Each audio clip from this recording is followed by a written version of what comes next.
Naam, karibu sana ndugu mtazamaji wa Baraka One TV, ikiwa ni saa 9 saa za Afrika ya Kati, saa 10 saa za Afrika ya Mashariki. Big up sana kwa wote ambao mko naendelea kusikiliza na kuitazama Baraka One TV. Pia mnapitia Baraka FM, sababu tuna Baraka FM, BFM na B1 TV.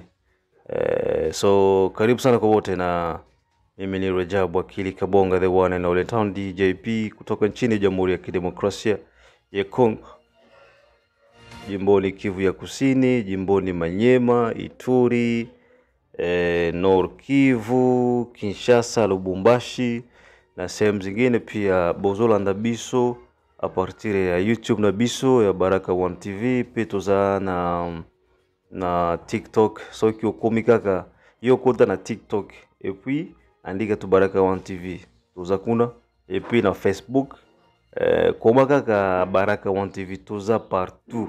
Donc objectif na biso ezaka topesa bino ba information oyo eza na mashiko ya ba information kaka ya vrai biso tolobaka ba information oyo eza na tina tete.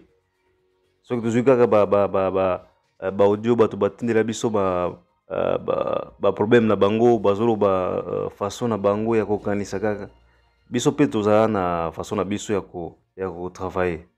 Il y a des fois que nous faisons comme ça, et il y a les gens qui nous envoient des audios et puis on écoute ça, et si c'est possible de diffuser, on les diffuse, et si on voit que c'est pas normal, on laisse tomber. Mais wakaka lelo oyo ndenge tozoloba situation mboka kaka eza bien te, bozo comprendre, situation mboka eza bien te. Donc ba M23 kaka bazo progresser, bazo avancer na ligne de front. Bino nazolobela ba côté ya Masisi, mais côté ya Lubero wana situation za calme, bazo beta bango fort. Mais côté ya Masisi wana baboro changeaki depuis il y a des jours. Na siku mbili ndo mambo ilibadilika, mais gisi nilisema kwamba FARDC bado iko inaendelea kurudisha hali ya usalama, na pia chef d'etat major aliweza kuzungumzia juu ya kurudisha hali ya usalama iweze kwa sawa. Sasa tutakwenda kusikiliza ujumbe kutoka kwa moja kati ya wachunguzi na watafiti wa vita ambayo iko mashariki mwa Jamhuri ya Kidemokrasia ya Kongo. Huyu jamaa anakuwa anazungumzia mambo mengi sana, lakini pia nafikiri itakuwa ni faida kwetu kwa sisi wote. Ila tusahau kwamba operation Sadam Zalendo bado iko inaendelea, kwa hiyo wote tunahitajika kwa pamoja tuungane ili tuweze kuendeleza harakati za kuwasaidia wazalendo bana. Vita inakuwa moto. Vita iko mkote zote, angle zote. Ushalewa? Kwa hiyo ifo tuwape nguvu mpaka serikali itachanganikiwa na hii vita. Ya risk serikali ichanganikiwe na hii vita. Unaona? Kwa hiyo ni sisi kuungana bega kwa bega na wazalendo kwa ajili waweze ku-maintain katika haya mapambano. So mimi ni Rajab Wakili Kabonga, na big up sana kwa Asimwe Baguma Samuel kutoka Czech Republic. Pia big up sana kwa Ramakei kutoka Afrika Kusini kwa kuendeleza harakati za changia muzalendo. Muda ukifika tutaingia sur terrain juu ya kuendeleza kuwatembelea ndugu zetu wazalendo, makundi yote ya wazalendo ya Sud Kivu. Nazungumzia Mtetezi, Ebuela, CNPCC, Biloze Bishambuke, nani mwingine. So makundi ni mengi pia, bila kusahau Zelambuma na wengine makundi yako mengi ambayo tunatakiwa kuyatembelea. So tunahitaji support kubwa kutoka kwenu, maana support yenu ndio itatupermit tuweze kuavancer. So twende tusikilize kwanza huu ujumbe kutoka kwa moja kati ya wachangiaji wazuri sana wa Baraka One TV, and then baada ya kumaliza ujumbe huo ndo tutakuwa tunaagana hivyo, na tutakuja kukutana pia saa 9 saa ngapi, saa 12. Saa 12 pia tutakuwa na ujumbe mwingine kutoka kwa ndugu yetu huyu ambaye atazungumzia kuhusiana na operation za Shiko Shitambwe. Anadai kwamba Shiko yuko na yumbisha sana usalama. Shiko yuko en complicité na Barwande selon yeye. So lakini kwa upande wa B1 TV hatuwezi kama hilo liko real, mais quand même il faut tumsikilize kwanza kisha tutafanya maanalize baadaye. Unaona? Unasikiliza kisha maanalize utayafanya baadaye ukiwa nyumbani kwako.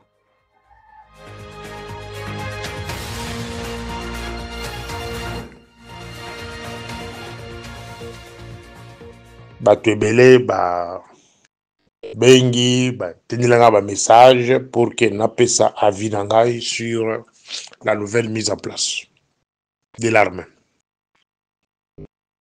C'est quelque chose que biso nyonso tobandi kozela depuis que la guerre a commencé.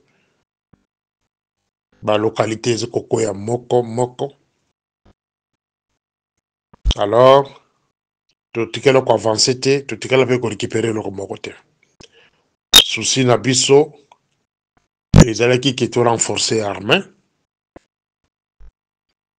to encourager bango pour que bameka ko récupérer certaines localités. Risque toza nango siko eza que la manière où la rébellion avance, il y a risque que ba ville abine kweya. Donc là bakisangani, ba Bukavu, ba Goma, donc risque ezali. La fois passée, dans le Belaki bidon sur Nassidi Sakate, je vous parle sur la manipulation entre les services de renseignement d'un pays à l'autre, souvent appelé espionnage ou manipulation stratégique. C'est ça le mode opératoire de Paul Kagame, le président du Rwanda. Paul Kagame utilise Otobengi manipulation stratégique. Pour boye bayango, bokolanda la ba audio na kosala sikoyo. Soki oyo esili bakobakisa mususu. Pour la faire bien comprendre c'est quoi la manipulation entre les services de renseignement d'un pays à l'autre. Ou la manipulation stratégique. C'est l'outil que Kagame utilise depuis l'époque de Laurent Désiré Kabila, Kabila Joseph, aujourd'hui avec Félix. Donc, Nazalia pour le Kofongula, autorité mitou, na jeunesse congolaise, na armée mitou na bino. Parce que jusqu'à présent, vous ne comprenez absolument rien. Je vois des gens au bas côté de ma message à félicitations, et pas Chico, et pas Dalouès, et Nani, tout ça, ça montre que non, peuple congolais a disparaît par manque de connaissances. C'est un peuple distrait, un peuple sentimental, et parfois, bah, comprendre de te, le koba lingite, et le koba boye zawapi. Donc, ça fait très mal. Kagame azali utiliser ba officiel congolais pour kobote le binomboka. Pour comprendre qui sont ces gens-là, au bazo ko jouer rôle il y a manipulation stratégique. Botala depuis l'arrivée des camarades de Félix au pouvoir. Pour ye ayeba nani aza au service du Rwanda. La copie c'est comme exemple. Misa Toubemine. Ezali makambo ya engager beaucoup d'efforts au nombre que la ngaba traître na kati ya gouvernement qui sont ces traîtres là non. Na bandi na point 1. Mutu oyo ayaka ko proposer ye que ba installer Rwandair, aviation Rwandair na Congo. C'est parmi les gens au bazoko salo babengi manipulation stratégique. Na compte ya Rwanda. Aviation Rwandair est facilitée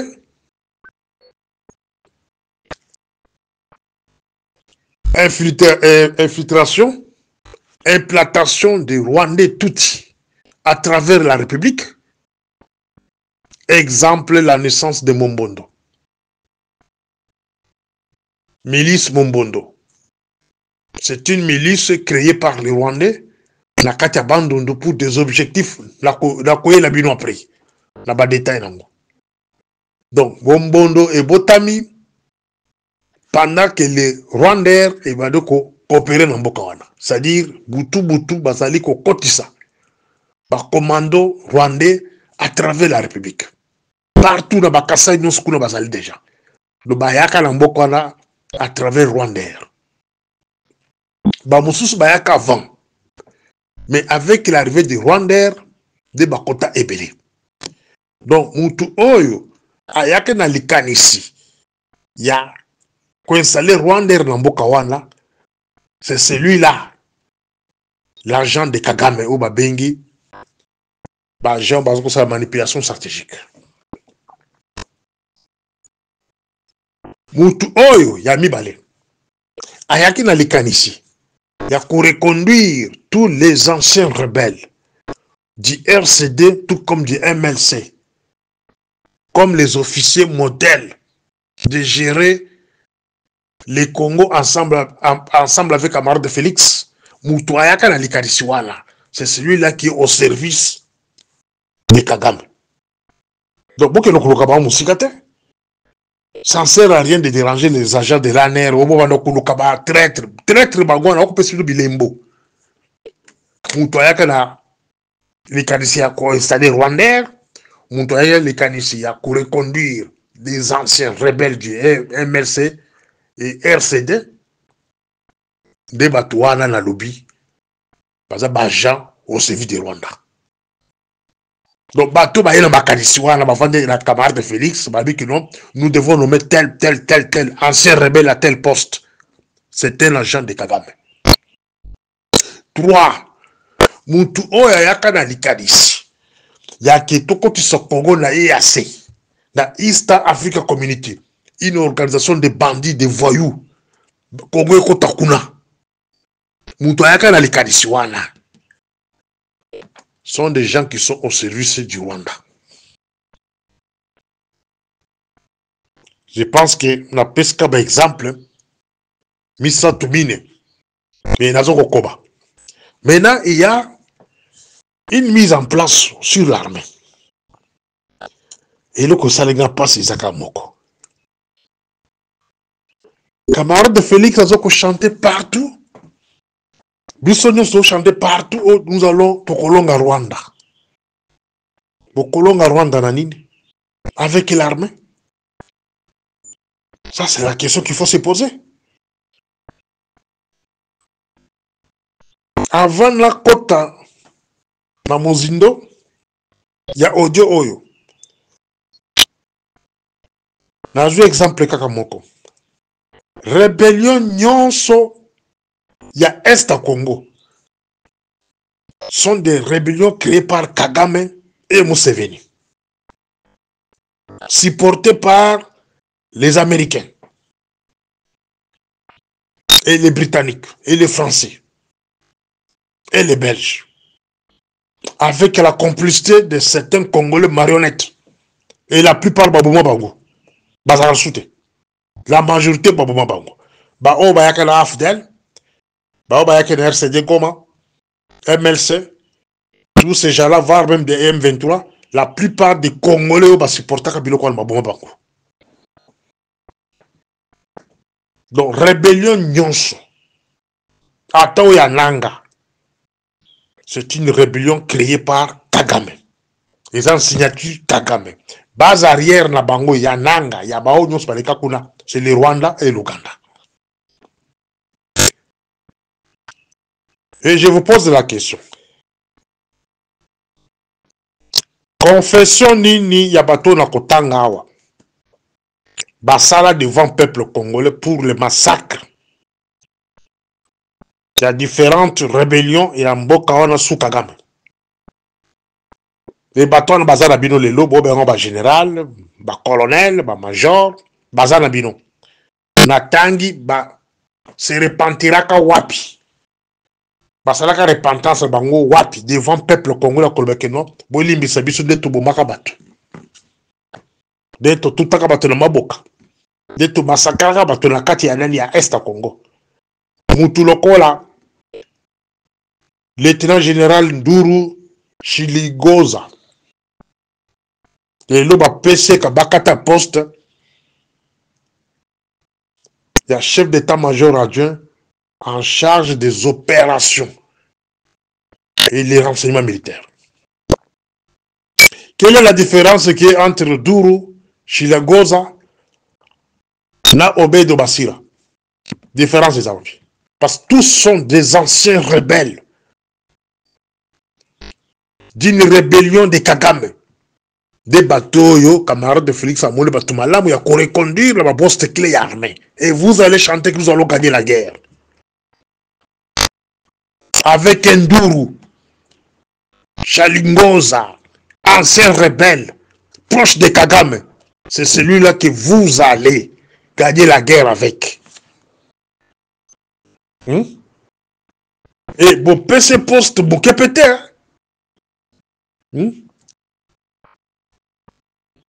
Aza, chef d'état-major général adjoint chargé des opérations du renseignement. Des opérations et du renseignement militaire.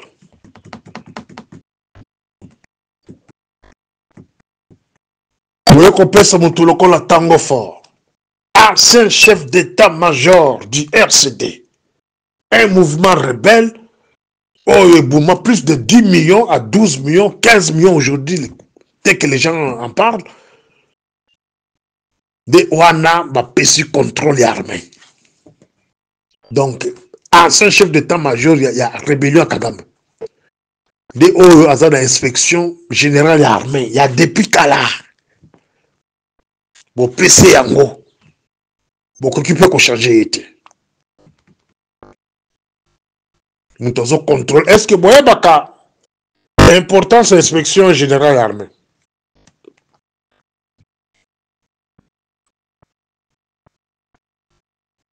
Les principales fonctions de l'inspecteur général de l'armée.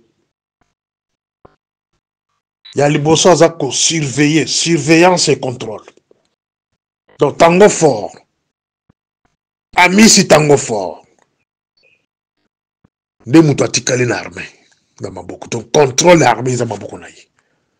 Surveillance et contrôle. 2. Inspection des unités militaires. 3. Évaluation des performances. 4. Rendre compte aux autorités. L'inspecteur général de l'armée rend régulièrement des rapports détaillant l'état des forces armées au gouvernement, au président de la République et aux autres autorités compétentes. 5. Contrôle de la discipline militaire. Voilà des moussala ya Tango Fort. Les amis là, na kutanga nyosote. Tango Fort. Banda vanda na poste wana na arrivé à camarade de Félix au pouvoir. Balugwa la kaiti. Et Boyoko Tala bato a kotise bisu na EAC. C'est Guy Moi Janvita, Bissel le Bifort, et Omo Sunani. Claude de Balanki, Serge Chibangu, et tous ces gens-là sont toujours la tendance à servir Kagame. C'est que vous gagnez guerre. Comment vous allez gagner la guerre? Nabato amondé la bouille. Vous gagnez guerre.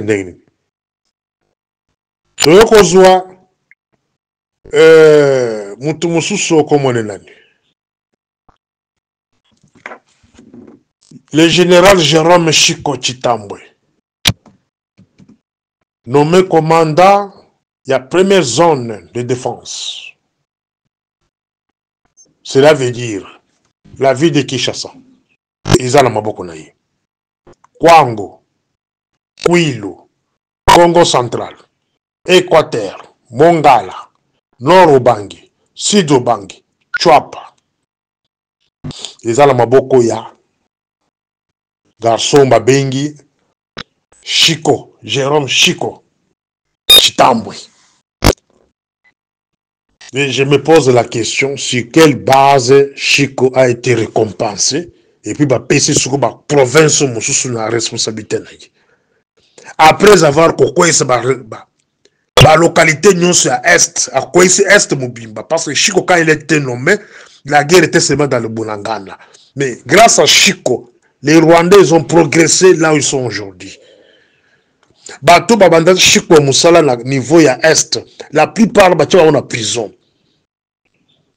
C'est le cas de Yave, Philemon Yave, les autres, Bamoussou Baboma Bango et consorts. Bamoussou Bazan en prison, Bamoussou Kina cimetière.